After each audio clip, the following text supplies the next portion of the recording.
पुरी रे अभावनीय घटना hotel room भितरु दुई जनक मृतदेह उद्धार। पुरी पेंठकंटा निकट एक होटेल दुईटी मृतदेह उद्धार करिछि समुद्रकूल थाना पुलिस। होटेल रूम पंखारे जड़े महिला और पुरुष झुली पड़ता बेले सेमानंक मृतदेह उद्धार होइछि। मृतक दुई जन पश्चिमबंगर कुमरेश घोष और मातिली घोष बोली प्राथमिक तदंतरू जनापड़ी। केउं कारणरू सेमाने आत्महत्या कले से नहीं पुलिस तदंत आरंभ करिछि। तेबे गत 9 तारिख रे उभय पुरी आसी पेंठकटा स्थित एक होटेल रही।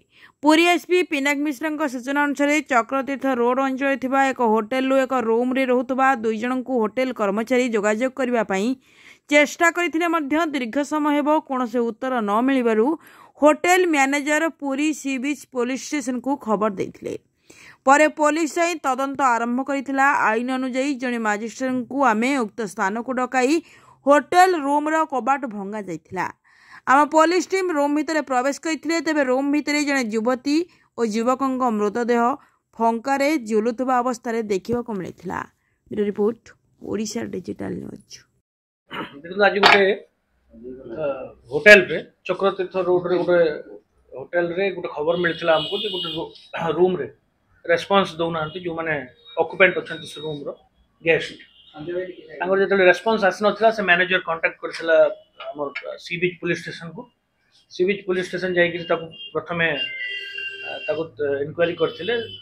तापरे प्रोसेस अनुसार आम गोटे एग्जीक्यूटिव मजिस्ट्रेट को रिक्वेजिशन करथिलो। And in the presence of executive magistrate जितेबाला से डोर टाकू भंगा होता रूम भितर आम टीम प्रवेश करथिला। आम दुई जन गोटे मेल और गोटे फीमेल।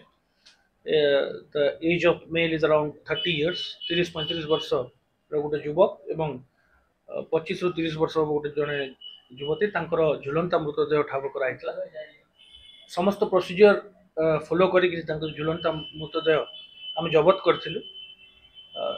फॉरेंसिक टीम स्पॉट रे अन्य एविडेंसेस कलेक्शन कर जहाँ भी आमर प्रोसीजर रही लीगल प्रोसीजर ता फॉलो कर।